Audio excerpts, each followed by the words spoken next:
es lograr que, bueno, entonces estamos grabando.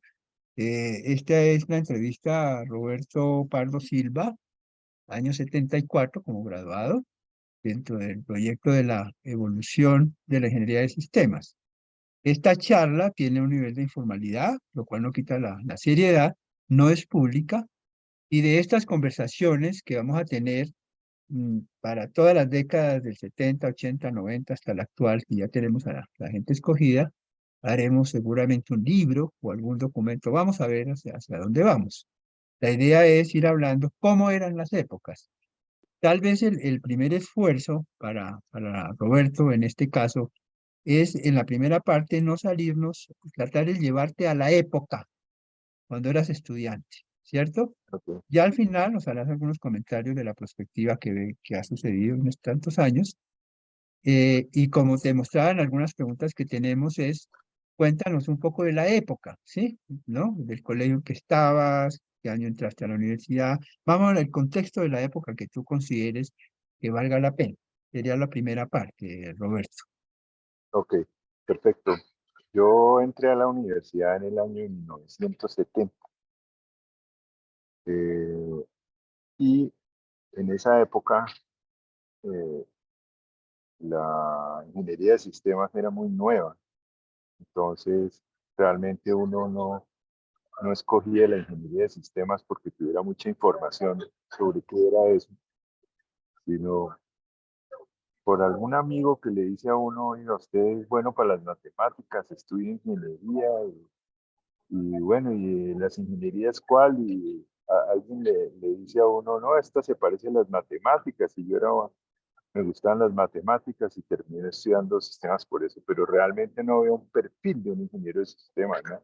Existía la experiencia de qué hacía un ingeniero de sistemas y nada de eso. Por otro lado, nuestros profesores también no eran ingenieros de sistemas. Sus profesores eran ingenieros civiles principalmente, sobre todo en el área de programación, que estudiaban y hacían sus programas de estructuras y trajeron el Fortran a la universidad y uno perforaba las tarjetas y de eso se trataba la ingeniería de sistemas en esa época. Esa es la época de donde existían los mainframes, el 360-44 de IBM en la universidad. Eh, pero a pesar de eso, yo creo que fui muy afortunado y todos los que estudiamos en esa primera parte de los 70 porque tuvimos unos profesores muy buenos y unos profesores que nos enseñaron el core de lo que yo llamo hoy en día el computer science. Es que una cosa, la ingeniería de sistemas es una cosa muy amplia.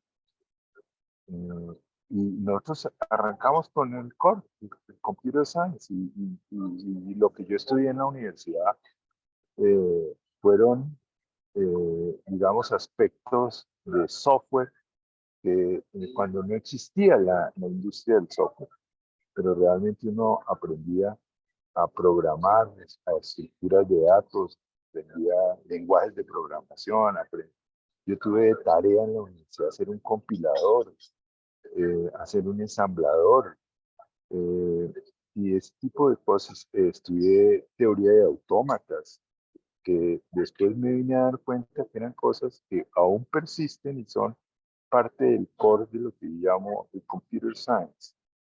Entonces, en ese sentido, creo que a pesar de que era una época donde no existía la ingeniería de software, no existían las redes, eh, no existían muchas cosas, realmente esa combinación de matemáticas con la parte de computer science creo que me dio unas bases muy fuertes. Eh, no sé si quieres que hable también un poco del posgrado, porque cuando me hablan de la universidad, yo tengo que dividirla en dos, lo que fue la universidad acá y lo que fue la universidad en Estados Unidos. Pero no sé si Hablemos eso primero del sería... pregrado, avancemos Sí, con el pregrado primero. Sí, esa época vale la pena comentar. La ingeniería de sistemas no existía en la universidad, en ninguna parte. Lo que dices, los profesores eran de otras ingenierías. Algunos estudiaron algo de programación en el exterior y llegaron con la idea. Y el primer computador que fue el tuyo ya era moderno, el 360, ¿no? Porque antes Sí, de sí. eso hubo otros dos modelos más antiguos, ¿no? Pero ibas bien el tema de la tecnología, o sea, los lenguajes que trabajaste, Ah, hablabas de sí. Fortran, Fortran, Fortran P1, el maldito COBOL, eh, sí, y Assembler. Assembler del y Assembly. 360. Ujú. Eso era la visión de, no existía la visión de ambientes de programación, ni de editores, nada de esas cosas. El Ok. editor era Betty, Betty, Betty, sí, sí, la perforadora, y ¿sí? la perforadora de la universidad. O sea, pues, trabajabas escribiendo el código en unas Sí, hojas que se pasaban a una persona que perforaba las tarjetas. Ese era el sí, proceso, ¿verdad? sí, señor. De acuerdo, la tarjeta perforada. Bueno, sí, cuando hablamos entonces de tecnologías de la época eran pocas, era, bueno, el computador y muy importante lo que hablaste del core del conocimiento. Esto era realmente computer science, lo que se estudiaba en esa Exacto, época. exacto. Sí, Y la parte teórica sigue siendo válida en algunas cosas. Por ejemplo, lo que era la teoría de compiladores, lo que era la teoría de lenguajes de programación, lo que era la teoría de computación. Eso es, en eso fue muy aceptado porque esas son cosas válidas aún hoy en día. de acuerdo. Se puede decir que lo que estudiaste en esa época, muchas cosas persisten, lo alcanzaste a comentar, y se Sí, han sí, perfeccionado, ¿no?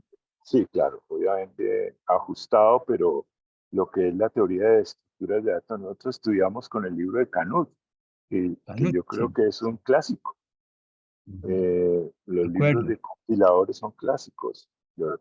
Entonces, en eso fue los que escogieron nuestro currículum fueron muy aceptados, ¿no? Entonces, sí, creo que fue bueno. Y tuve muy buenas bases cuando fui a estudiar a Estados Unidos. Eh, y de eso me di cuenta ya. Yo no me di cuenta acá. Sí, allá. Casi se podía, sí, hablando de Canut, digo trabajábamos porque pues a mí me tocó esa época, pero yo no soy el entrevistado, pero ayudo con el tema de Mix. Sí, Programábamos sí, en Mix, que era el lenguaje de NUT, de sí, sí, estructuras, que era un ensamblador, ¿te acuerdas? sí, sí. Y fíjate que hay una cosa muy válida ahí. O sea, hay muchos conceptos que son aún válidos, como todo lo que es la, la complejidad de los algoritmos. Porque una de las cosas que hacía Canut en sus libros era en los algoritmos calcularle la complejidad. Y todo eso sigue siendo válido, todo eso es Claro. parte del core de lo que hacemos los que trabajamos en la parte técnica, ¿no? Claro, refuerzo lo que dices del algoritmo para que tú lo complementes. Hoy en día las máquinas son tan rápidas que se olvida la algoritmia.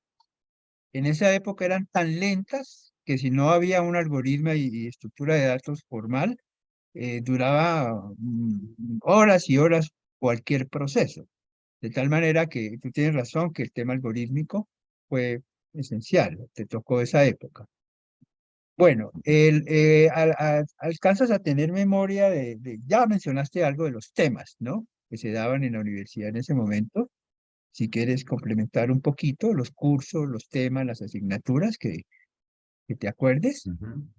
Sí, esos cursos de estructuras de datos, de lenguajes de programación, ah, claro que había cosas muy desacertadas porque eran las primeras veces, ¿no? La forma como se enseñaba programación era completamente equivocada, porque en mi primer curso de programación, Eso, mi primer curso de programación y mi primer programa, y todo el curso estaba orientado a la sintaxis, a memorizar la sintaxis de Fortran, no a la parte de algoritmo. No era la teoría de computación como tal. Entonces era completamente equivocado. Eso estaba completamente equivocado, ¿no?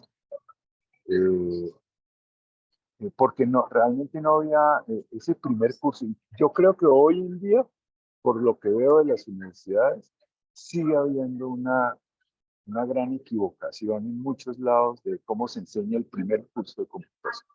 primer punto de computación.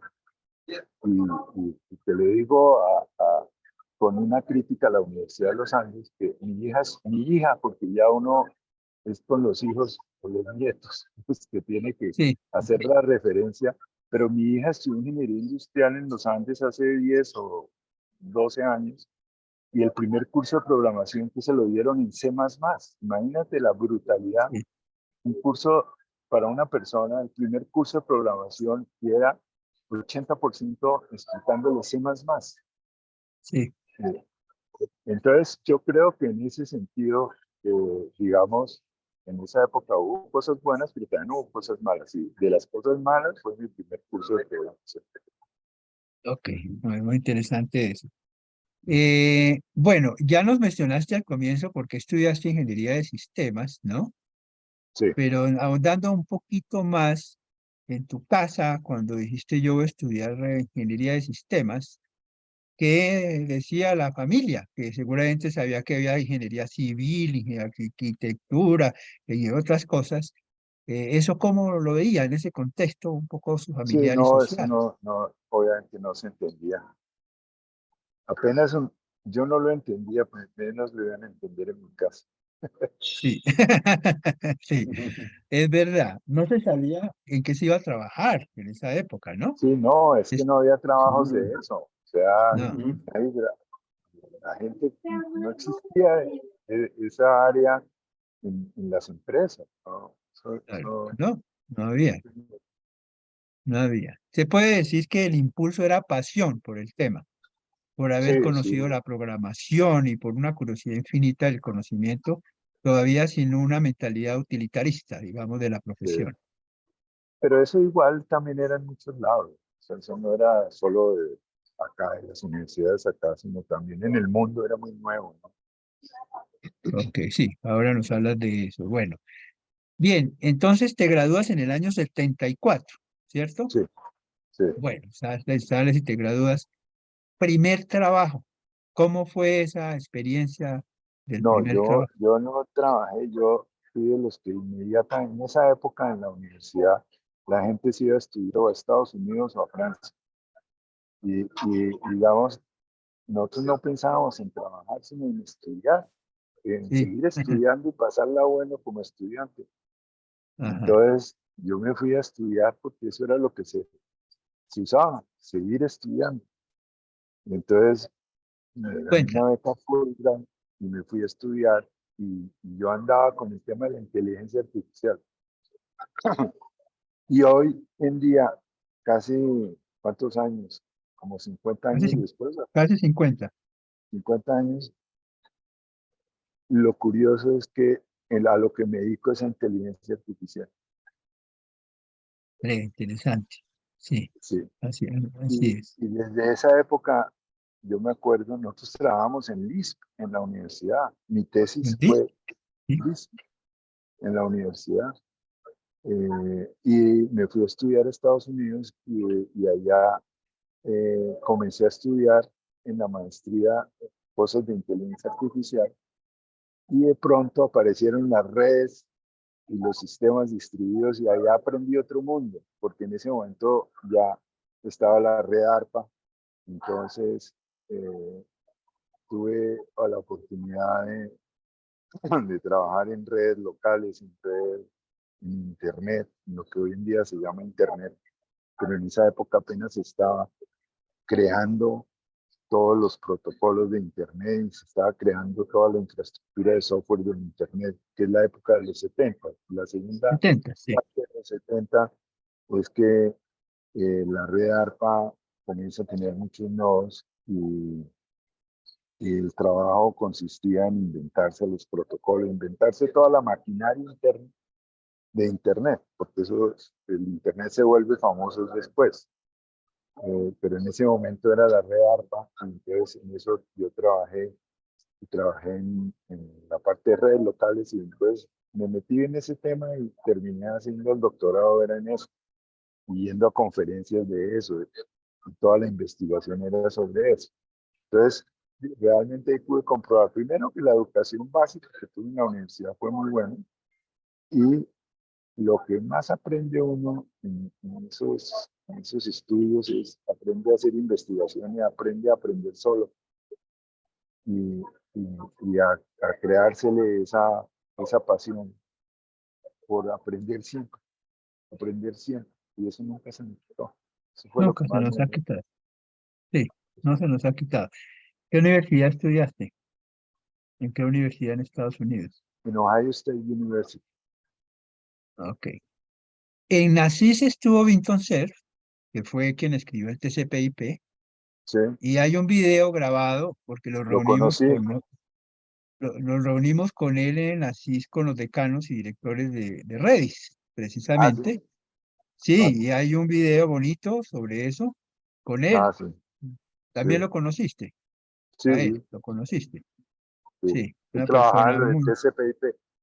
Yo Exacto. hice una tesis, la tesis mía se basaba en TCP/IP, pero TCP/IP es un protocolo de punto a punto, y lo Mm, que yo trabajé era un protocolo multipunto, basado en ah, TCP/IP. claro, Eso, sí, él, fue él un se tema, inventó eso en el año 74. sí, en esa época. Y eso nos contaba, que inclusive ellos estando, esto lo entregaban, como decías, a Utah y a más nodos, y de pronto Sí, apareció el correo electrónico y decía Vinton César, no supimos a qué horas esto se volvió mundial, ¿no? El IPv4, que fue la versión inicial, sí. Pero esa época, súper clave, o sea, el contar que tú estuviste en la época de ARPANET es muy valioso porque fue el sí, comienzo, ¿no? Todo. en los 70 es que se trabaja en desarrollar en la investigación de toda la infraestructura del Internet. Bueno, pero la vida sabrosa de estudiante, como la vida es dura, después te tocó trabajar. Exactamente. Entonces llegué a la ¿Cómo fue universidad. ese paso? ¿Cómo fue ese Yo paso?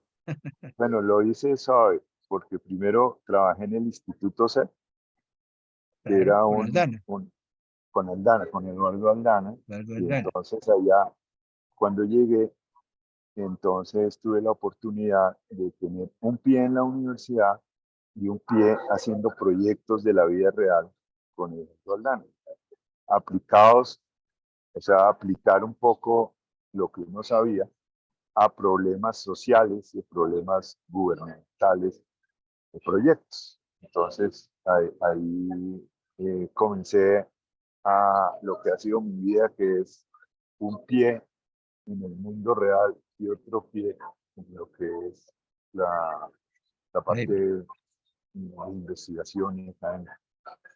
perfecto. Instituto Ser famosísimo, también tuve mucho que ver con él. Roberto de pronto sabe, los colegas lo saben, hace unos años hicimos un programa de televisión llamado Mi BIOS, que sobre los pioneros de la computación, y yo entrevisté 21 pioneros de los 60, 70, y entre esos al doctor Aldana. Y él Ajá. decía, cuando no había nada acá, hizo un doctorado en el exterior, y le dijeron, tienes que ver programación. Y él dijo, no, en Colombia, ¿cuándo va a haber un computador de estos? Eran computadores que tienen escalera, pues, para aprenderlo, Sí, ¿no? Dijo, sí, no, a veces no, yo no tomo ese curso. Cuando llegó a los Andes, se lo nombraron decano, le llegó el primer computador, ¿sí? Que de tubos, la primera máquina, y le tocó a él iniciar esos procesos. Él cuenta esa historia, ¿no? Y dice, me sí, arrepentí de no haber visto el curso de programación. O sea, en esa época no se sabía mucho de estos temas, ¿no? Ok, esa es como la época que la estás redondeando. Bueno, sí, entonces, primer trabajo fue con Instituto CER, más bien tema de investigación, que era un instituto de pura investigación, básicamente, sí, sí, sí. ¿cierto? Pero tú Investigación también aplicada, haces, aplicada, sí, aplicada. sí, sí, Eso aplicada. es más o menos, eso es en la época de los 80. Entonces, en la época de los 80 ya estuve en la universidad varios años, no me acuerdo cuántos, de profesor, y cada vez era profesor y haciendo proyectos con el Instituto CEP. Y después, hacia finales de los 80, cuando ya aparece la industria de software, porque eso no existía. Entonces, en la época de los 80 es que aparecen los microcomputadores, aparece el IBM PC, aparece el Apple II. En la Universidad de los Andes creamos las primeras salas de computadores Apple II. No había en ninguna universidad salas con computadores, porque el computador, veníamos de la década de los 70, donde una universidad si acaso tenía un gran computador, pero el concepto de que hubiera 20 computadores en una sala era una cosa que no se conocía. Entonces pusimos en el edificio de ingeniería, en el último piso, una sala de Apple II, y eso la gente iba y los miraba, ¿no? Y los miraba, y decía, uy.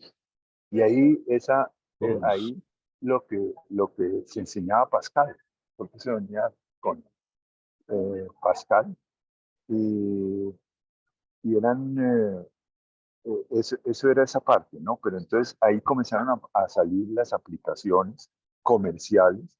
El microcomputador se vuelve un aparato que es válido comercialmente, que las empresas ya querían tener microcomputadores para resolver problemas de negocio.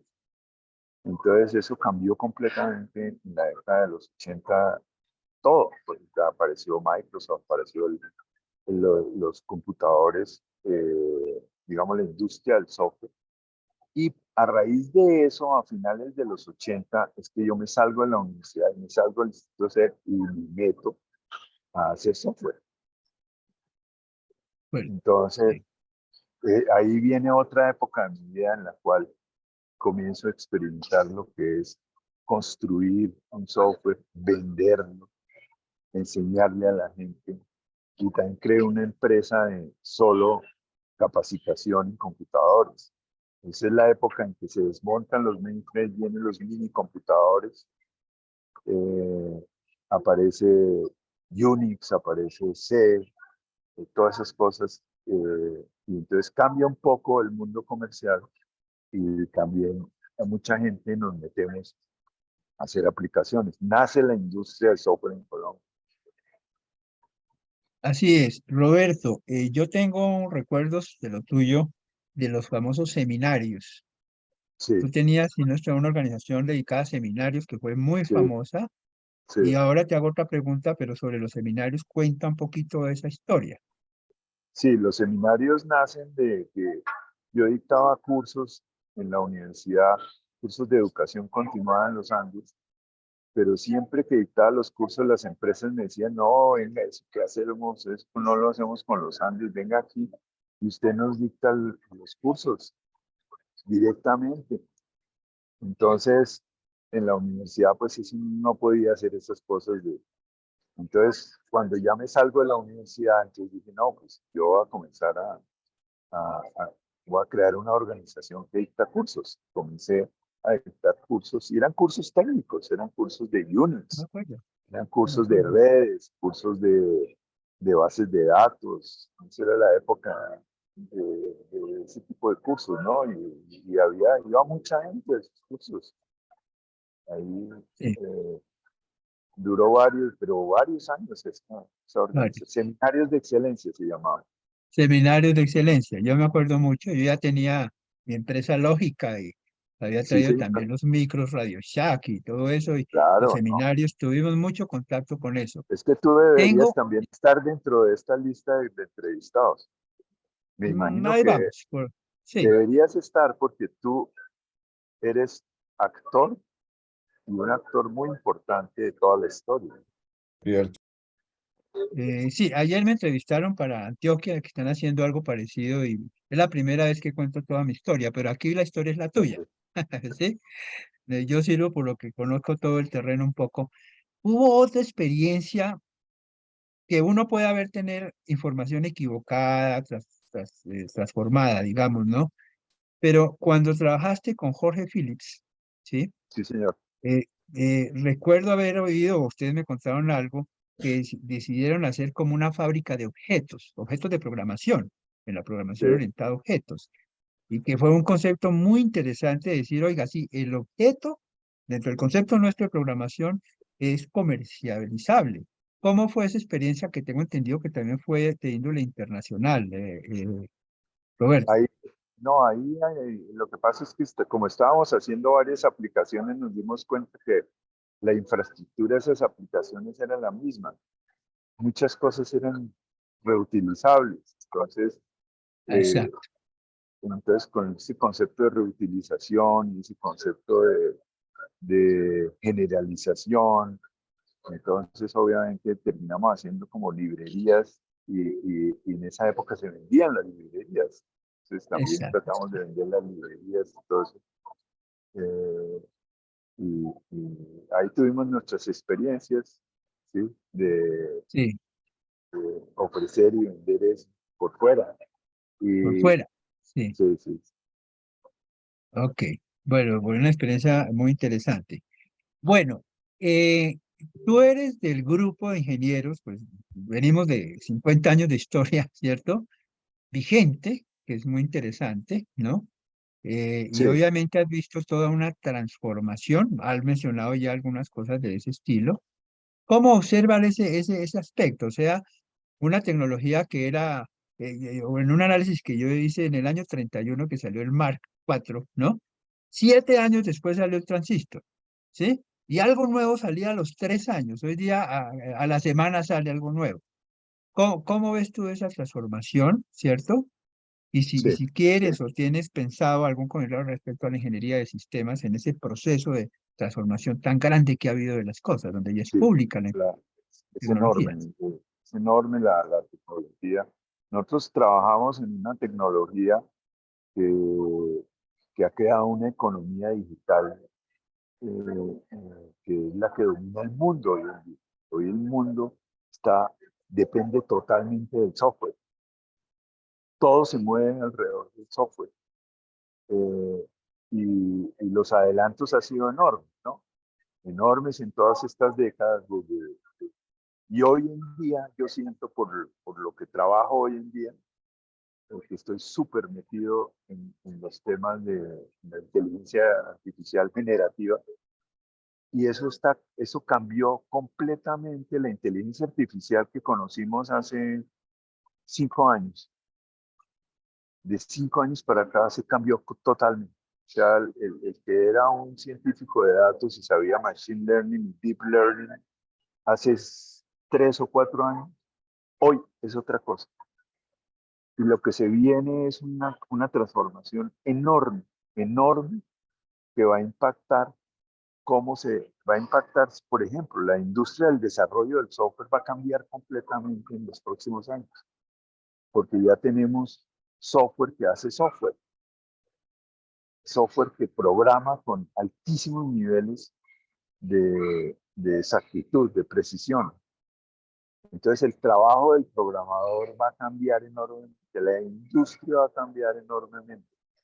Y no solo esta industria, sino otras industrias. Entonces, y eso son cosas que están sucediendo a una velocidad altísima, como dices tú. O sea, yo cada día que pasa, veo que salen fácilmente unos 20 o 30 papers importantes. Y esos papers están saliendo, ya no están saliendo tanto de las universidades de Stanford, de MIT, están saliendo desde Google, están saliendo de empresas gigantes que son las únicas que tienen los recursos para correr los programas tan monstruosos que hay hoy en día. Ok, Entonces, eso toca, eso es un cambio enorme, porque antes enorme. dependíamos de las universidades y hoy en día estamos dependiendo de 8 o 10 compañías. Ok, aquí en este grupo lo que es Sandra Derger y Rafa son entrevistables, ¿no? ¿No? Es muy importante. Y está tocando un tema que de pronto hacemos un comentario. Rafa maneja la maratón de programación famosa, que tú te acuerdas, Roberto, ¿no? Sí, La sí, maratón claro. de programación que son como 4.000 universidades del mundo para que lleguen 100 a la final. Y Rafa ha manejado esto con un éxito absoluto. Todos los años viaja al Asia, bueno, países diversos con sus estudiantes. También Beatriz acompaña a veces. Y si quieres, Rafa, para repartir también un poquito de nosotros como colegas, si tienen alguna pregunta para Roberto, de tal manera que participamos todos de alguna manera. Entonces, si quieres, Rafa, algún comentario tratando de ubicarlos dentro de la Claro que época sí, y un poquito la transformación. claro que sí, Roberto, pues es un placer escucharte. Además que yo fui uno de esos de esos gomosos que iba al último piso del W, Sí, con esa sala de Apple II, donde teníamos un gigantesco, que parece en ese momento era impresionante Corbus de 5 gigas. Eh, eh, sí, creo que no, ni siquiera se exageré, eran 5 megas. Mm, sí, sí, era- el- Megas, el- megas, sí. eran 5 megas y era el, uy, lo vamos a salvar en el Corbus. Eso era casi que el evento de sí, lo vamos a salvar ahí. Mm, Pero me gustaría retomar, o más bien regresarte a la época en la que eras estudiante, por allá en 1970. Mm, Y entonces, en esa época, nos hablabas de temas que hoy evidentemente siguen vigentes, como la teoría de autómatas, compiladores, etcétera, cosa que yo soy de los que piensa que todavía es necesario saber y es necesario seguir desarrollando. Mm, Hoy se habla mucho de dos frentes, entonces me gustaría que nos hablaras de dos cositas. Una es la relación matemáticas-computación, o matemáticas computer science, que en ese momento era, o más bien, matemáticas, ingeniería de sistemas, porque así es que, que la reconocen algunas personas, mm, que después deriva en computer science lo que hacemos. Pero esa relación matemáticas, ingeniería de sistemas, ¿cómo era entre los estudiantes? Eso uno. Y otro tema que me gustaría que nos contaras un poco es cómo era poblacionalmente el grupo de estudiantes. ¿Qué les interesaba al estudiante de ingeniería de sistemas en los 70s? Mm, ¿Qué tantas hombres y mujeres había? Hoy, por ejemplo, se habla mucho de que nos faltan mujeres TIC, etcétera. Pero la relación, cómo era el ambiente de educación sí, financiera. Entonces te tocó esos dos temas en los que me gustaría escucharte, porque creo sí. que es bien interesante lo que nos vas a contar. Mira, realmente eh, la parte de matemáticas era, yo diría que era completamente independiente de lo que era la ingeniería de sistemas. O sea, era muy, muy separada. O sea, yo no aprendí cuál era la conexión. Eso lo vine a aprender después. Hoy en día tengo una visión completamente diferente, donde, donde a mí me fascinaría dictar matemáticas, álgebra lineal y explicarle a la gente por qué el álgebra lineal es el fundamento hoy en día de todo lo que está pasando en inteligencia artificial y el fundamento de cómo se hace el hardware. Y el hardware paralelo se basa en matrices, multiplicaciones de matrices en paralelo, y eso es una cosa fascinante, y eso ha creado hasta nuevos lenguajes de programación. O sea, los lenguajes de programación que se usan en Deep Learning son lenguajes de programación basados en el paralelismo y en la matemática del álgebra lineal. Y eso, pero obviamente que eso solo con el tiempo uno se da cuenta cómo está esto todo interconectado, por Dios. Pero en esa época no. En esa época le dictan a uno álgebra abstracta 1, álgebra abstracta 2, algo, no sé, computación numérica, algo numérico, Análisis numérico, Análisis análisis numérico. numérico, uno y dos. pero esos profesores eran unos matemáticos teóricos que no relacionan esto para nada con la computación. Hoy en día me fascinaría dar un curso de esos porque, porque es que esos cursos hoy en día uno puede dictar un curso de álgebra lineal, teoría de la información y todo esto, pero las tareas hacerlas en Python y en lenguajes de programación, mezclar la matemática con los lenguajes de programación y con el diseño de hardware, inclusive con el diseño del sistema operacional, con sistemas distribuidos para correr matrices de millones de parámetros.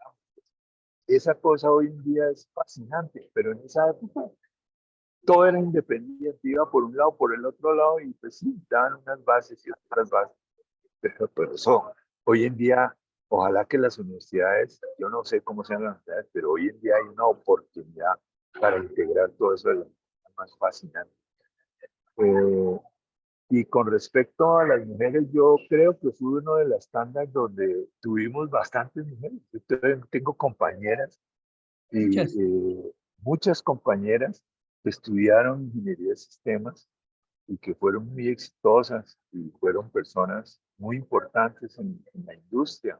Y también, inclusive cuando fui profesor en los años 80, también tuve estudiantes que fueron gerentes de empresas acá y que participaron en el crecimiento de la industria informática en Colombia. Y entonces, en ese sentido, para, para la época, siendo la época de los 70 y de los 80, yo creo que había bastantes mujeres. No sé cómo sea hoy en día. Hoy en día el porcentaje de mujeres es muy bajito, cercano Muy bajito. pues no alcanza el 20%. Pero, Ah, Menos. y, Menos del 20. y yo estoy seguro que en Redis, que yo sé que hablo por todo Redis, casi que un ofrecimiento como el que estás haciendo de, de ofrecernos la oportunidad de que nuestros estudiantes tengan esa relación entre el álgebra lineal, la programación moderna, la inteligencia artificial, o sea, todas estas cosas que los aquí presentes creo que lo vivimos y lo gozamos. Yo soy Sí, de los que sí totalmente. es residente en ciencias de la computación y álgebra lineal y esas cosas. Pero creo que te tomamos la palabra y la intención de que sería rico acercarte a los muchachos para contar ese tipo de cosas en la versión actual. Claro. Eso es parte del objetivo, ¿no? Ahí Kevin, por ejemplo, como representante de los estudiantes, está observando esa historia, ¿no? La matemática que a veces le tienen tanto miedo y que no la ven como es. Yo hice, no sé si Roberto sepa, yo hice una maestría en filosofía y me sí, encontré con que Descartes escribió un librito que se llama ¿Por qué la música produce sentimientos? ¿Sí? Y es un libro de física y matemáticas. Física porque los instrumentos vibran y las ondas sonoras llegan a otro instrumento que es el cuerpo. Y él habla de que el cuerpo y el alma se unen por la hipófisis, cosas de ese estilo. Obviamente sus ideas pueden ser rebatibles, no importa. Pero el libro es un libro de física y matemáticas. Y a veces sí, yo creo que una moraleja es la no unión de la matemática con la vida del hombre, ¿sí? En este caso sí. con los sistemas y bueno, y de muchas otras maneras. De tal manera que es un tema muy interesante, como lo comenzaste a decir desde el comienzo como estudiante del colegio mismo, con el gusto por las matemáticas, que hoy en día hay crisis un poco, ¿no? Sobre eso. Roberto, perdóname, otra pregunta. Eh, ¿cómo era, cómo era cuando estabas estudiando esa relación entre la tecnología, y más bien, los estudiantes de ingeniería de sistemas, las personas que estaban cercanas de esa manera a la tecnología, y claro, con su inclinación hacia las matemáticas? ¿Cómo era la relación de un estudiante de ingeniería de sistemas con el resto de su entorno en la universidad, en el resto de la sociedad? Igual eran personas que ni en la familia, y creo que ni los mismos estudiantes sabían que estaban estudiando. O sea, Exacto, sí, era demasiado nuevo y no se entendía, pues, digamos, la ingeniería civil, que ha sido la tradicional, como que la gente entendía y sabía que era un ingeniero civil, pero lo nuestro lo asociaban, sí, con unos computadores, una cosa, y con programación. Se asociaba mucho programación. El ingeniero de computer science era programación, era el tipo que iba a las tarjetas, el que programaba, ¿no?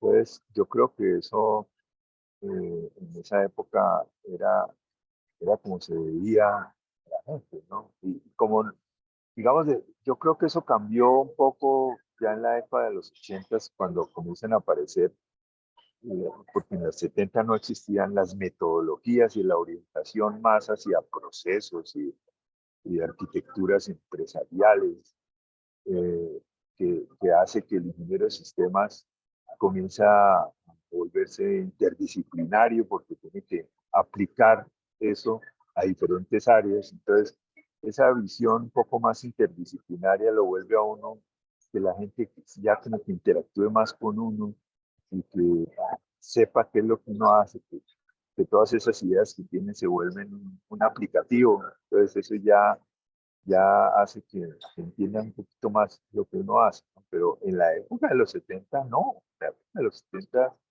eso, eso era, acuérdate que esa época existían los data centers, ¿no? Los data centers existían como un mundo cíclico, ¿no? Primero eran los grandes data centers y hoy en día también se volvieron los grandes data centers, pero en la nube. Pero en esa época había 3 data centers en Colombia, en la época de los 70s y comienzo de los 80s, que eran Colseguros, Prosistemas, Cabedata y otro que Manuel. Y el DANEC. No, no, pero ese era de interno, pero había otro, bueno, y el del CICE, Ah, para las de los que empresas del daban distrito. CICE del distrito, sí. Exacto. Y todo el mundo compartía los programas aplicativos. Entonces, pero eso es más de los 80, de los 70 eso no Sí, existía. Entonces, 80s, de los de acuerdo. 70 no éramos unos marcianos los que 70, estudiábamos sistemas. sí, los centros de cómputo, que era el nombre. Sí, Yo sí, dirigí el de acueducto y energía sí, y unimos a los únicos que teníamos sistema operacional OS, se llamaba, sí, ¿no? De la IBM. Había el DOS y el OS, ¿no? sí. Entonces eran unas épocas de los centros de cómputo, es correcto. Bueno, obviamente nuestra representante mujer que es Sandra, ¿no? Que es una ingeniera muy pila, es muy importante que ella está con nosotros también, ¿no? Aquí la vemos, porque es muy juiciosa en esto de la, ha hecho muchas cosas en lo nacional. No sé si tengas alguna pregunta para Roberto, ya para ir como Sí, claro que redondeando. sí. Mira que muy interesante todo lo referente al desarrollo de la programación desde la época de los 70 hasta nuestros días y nos mencionabas una problemática que se presentaba en ese momento y era, y creo que durante nuestra formación también, era la importancia que se le daba más al desarrollo de la sintaxis o al aprendizaje de la sintaxis y semántica del programa en sí mismo, más que de pronto en la parte lógica o de reconocimiento de los problemas desde el algoritmo para la solución de un problema del contexto real. Hoy en día, el Ministerio de Tecnologías de Información y Comunicaciones y el Ministerio de Educación han hecho diferentes programas para formar programadores pensando eh, fortalecer ese componente de pensamiento computacional y pensamiento lógico. Quisiera de pronto si nos pudieses contar cómo abordaban eso en esa época en la que te formaste como ingeniero y cómo lo ves tú ahora en la que estás trabajando en el área de inteligencia artificial. Sí, no, pues en esa época, digamos, la teoría de algoritmos apenas estaba naciendo, ¿no? Eh, yo creo que es, no me tocó a mí en la parte de lo que yo estudié en la universidad, realmente yo no vi nada de algoritmos como tal. Eh, vimos, vimos muy buenos cursos de estructura de datos por los libros y por la contribución que hizo Canut con esos clásicos libros, pero realmente la parte algorítmica no se dio. Eso lo vine yo a aprender con el tiempo, eh, eh, y después un poco en el trabajo, abordando cosas concretas. Y hoy en día es algo muy importante, es muy importante, pero, pero inclusive, digamos, con ese tema, en alguna época de mi vida, yo estuve metido en el tema de educación y abordamos el tema de cómo se le debe enseñar a una persona. Y ese es un tema que siempre he tenido en la cabeza. ¿Cómo se le debe enseñar a una persona a programar? Y sobre eso ha habido los gurús que quieras, ¿sí? Que han hecho lenguajes, se han inventado cosas y todo eso. Y yo veo que todavía siguen con el mismo, que ese problema no se ha resuelto. estas palabras. ¿Cómo realmente enseñarle a alguien a pensar computacionalmente? Y hoy en día creo que en todas las profesiones eso debería ser una materia transversal en las universidades.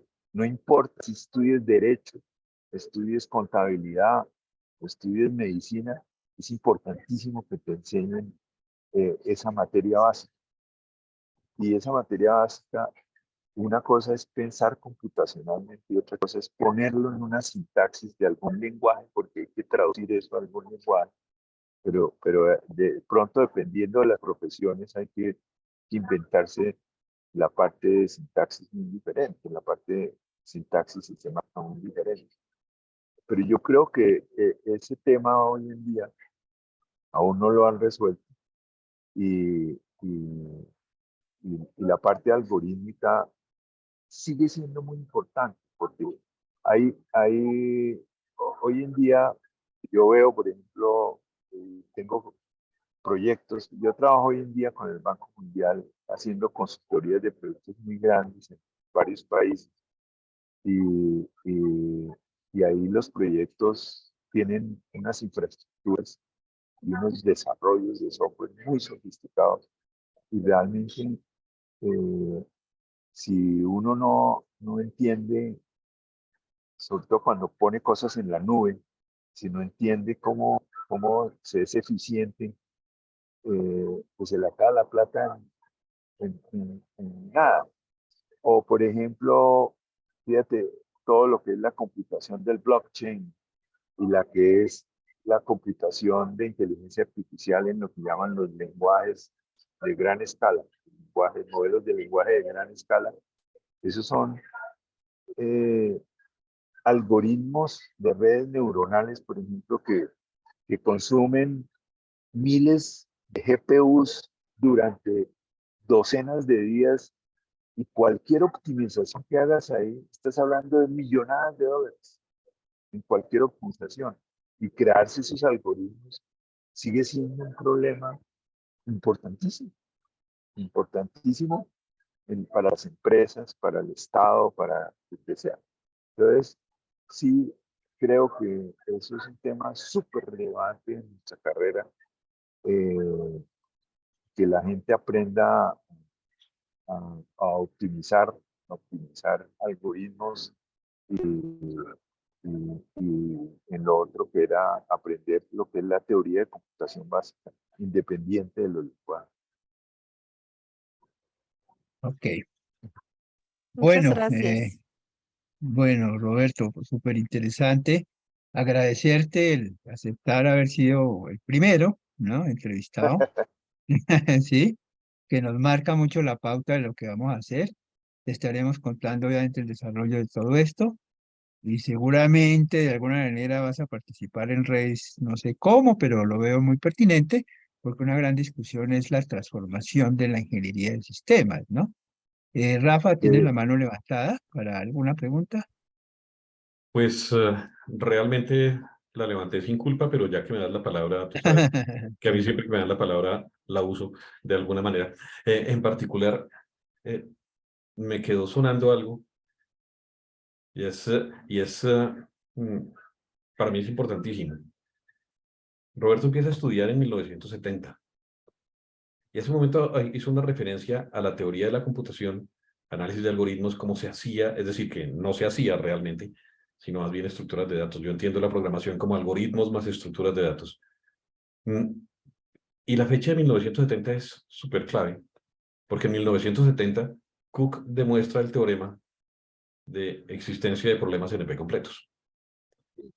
Entonces,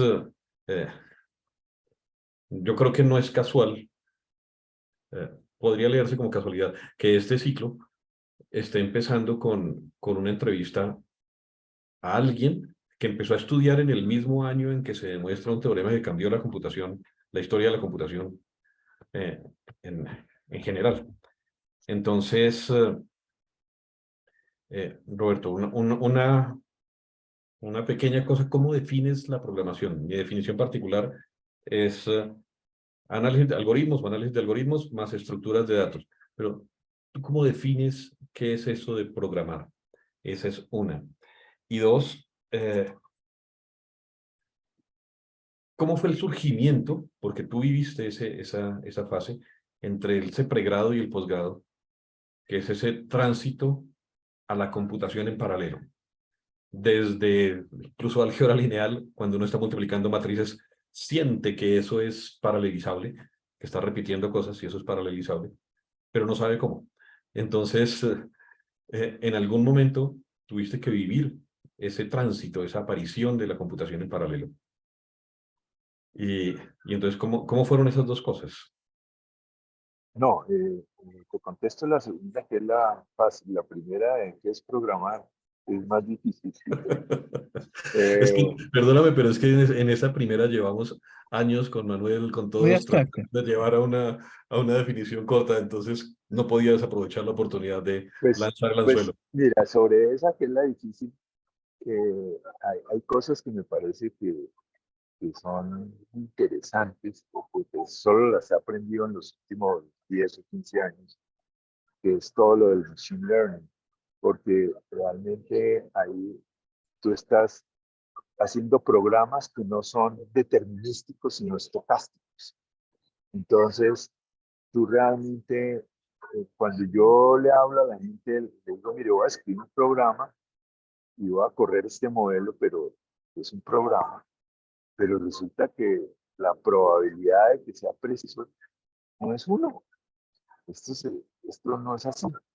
Cuando yo les enseño a gente a programar en ChatGPT, y digo, mira, vamos a hacer un programa acá, pero esto puede salir mal, ¿no? Eso cambia un paradigma porque la gente está acostumbrada a que uno corre un programa como la nómina y esa vaina tiene que dar tanto, y si no da tanto, mejor dicho, es porque tiene un bug, ¿no?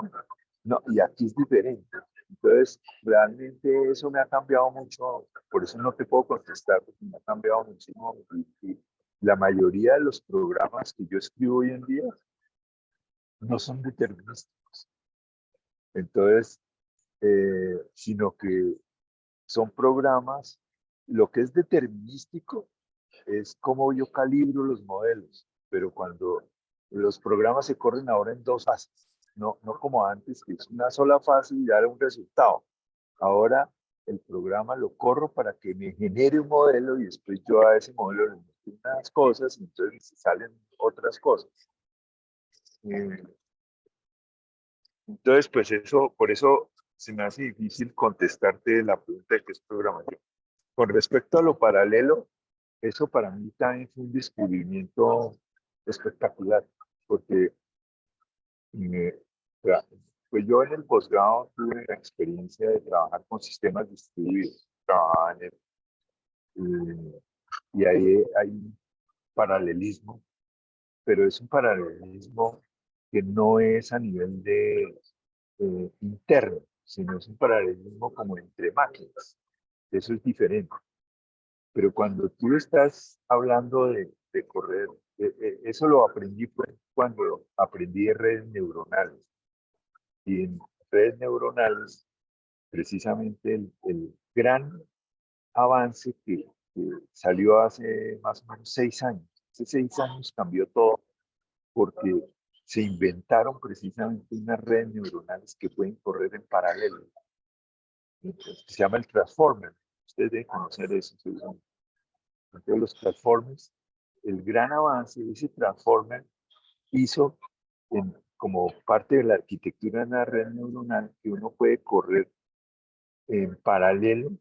Y cuando hablas de paralelo es que todos los procesadores que hace Google, que es una empresa que hace hardware, hace los TPU, Google hace hardware, Nvidia, que es la otra empresa, hace hardware. Todo eso es el paralelismo que nace de los algoritmos. Y los algoritmos ahora son los que le dicen cómo deben hacer el hardware para correrlos. Y esas compañías son las que este año han crecido las acciones más en el mundo. Esas compañías que hacen computadores en paralelo son las que están haciendo que China y Estados Unidos se peleen tecnológicamente para prohibirle las exportaciones de Estados Unidos a la China. Es porque están haciendo esos chips paralelos. sea, y es para correr esos algoritmos en paralelos que van a permitir que ese software pueda hacer que un país le gane la guerra al otro. Desafortunadamente, la historia de la Segunda Guerra Mundial, que fue la que nos hizo nacer la computación, ahora se está repitiendo. Y con esta guerra de Ucrania, la guerra que hay entre China y Estados Unidos en hacer software inteligente es de la cosa más absurda que hay en este momento. Los billones de dólares que están corriendo en los Estados Unidos y en la China para hacer ese tipo de software es la cosa más absurda que hay. ¿Sí? Y eso es lo que va a hacer otra vez. Esta es como nuestra segunda tanda. La tanda de la Segunda Guerra Mundial creó los computadores. Y esta tanda que se viene ahora va a crear unos computadores, un software, ¿sí? Que es el que va a dirigir ese hardware en paralelo, esas redes en paralelo. Y unos algoritmos que ahí son sofisticados, porque es que cualquier mejora de un algoritmo de esos no es como hace 50 años, sino hoy en día una mejora en un algoritmo tiene implicaciones energéticas en el cambio climático. ¿Sí? Es una cosa completamente nueva, por eso yo creo que, lástima que ya se nos esté acabando la vida, Manuel, pero lo Sí, que se viene en computación de ahora en adelante es una cosa es fascinante porque impresionante. está Sí. cambiando completamente. En los últimos 3 años esto cambió completamente. Fascinante. El tema de la generación de CO2 por las consultas en Google, que lo hemos estudiado, los 8.000 millones de consultas diarias hace que se genere consumo energético de equivalente a más de 20.000 casas. Ajá, Y apareció un movimiento llamado software verde. Yo estuve metido en sí, eso un poco. Es decir, como ahora, antes el algoritmo tenía que ser eficiente por la lentitud de la máquina, hoy no. Cualquier máquina corre. Y eso genera unos consumos energéticos que inclusive en Europa el blockchain está generando una problemática. Y por detrás están las hidroeléctricas con el agua, ¿no? Y entonces se genera una cosa curiosísima, algoritmia, software y agua, ¿de acuerdo? Naturaleza. Entonces los temas están generando unos cambios impresionantes, eso es correcto. Bueno, eh, con Roberto podríamos estar muchas, muchas, muchas horas y vamos a estarlo seguramente, Rafa, en los Por temas de favor. redes, hay que llevarlo un día, ¿no? bueno, con Allá mucho gusto. se están dando cosas muy curiosas, las aulas espejo están permitiendo manejar cursos de 500 o de 1.000 estudiantes simultáneas, Sí, con profesores de diversas universidades, cuando hay temas muy sofisticados donde no hay muchos doctores. Son cosas que en Redis se han venido logrando, y el tema del software es uno de los temas principales también, ¿no? Entonces qué habrá bueno. mucho motivo para estar contigo, Roberto, eh, y, y bueno, el tiempo es el tiempo y nos toca tener segmentarlo, el momento de ir cerrando, que a veces es tan difícil. A Beatriz agradecerle que nos está facilitando pues la plataforma, ¿no? Y seguramente vamos a tener mucho que ver con Roberto en muchas cosas, ¿no, Rafa? Por No, pues favor. En- muchas gracias y muy sí, encantado de que me hayan invitado. Muchas gracias por invitarme y con mucho bueno, gusto comparto lo que quieran. Muy agradable estar con ustedes. sí, muchas gracias, Muchas, Roberto. muchísimas Contaremos en gracias, Reis Roberto. esta primera experiencia, porque es la primera después de varios meses de estar trabajando el tema de lo que queremos hacer. Beatriz, muchas gracias. Tenemos la Gracias a grabación. todos. Sandrita, muchas Gracias a gracias. todos. Muy Muchísimas amables. Y gracias. vamos a seguir en contacto. Ok. Con Bueno, mucho ojalá gusto. nos Qué rico, veamos en Gracias. presencial. Que nos veamos en ojalá Vamos, podamos en sí, presencial. presencial. Qué ojalá. rico No, hay escuchar que a hacerlo. Roberto. Esto nos va a De generar acuerdo. reunioncitas presenciales de todo este equipo con seguridad. Bueno, Bueno, muy muy bien. bien. Hasta luego. Cerramos Muchas entonces. gracias, Muchas muchas gracias, gracias. Roberto, que Chao, que estés muy estén bien. bien. Muchas gracias a Hasta todos. luego, hasta Y luego.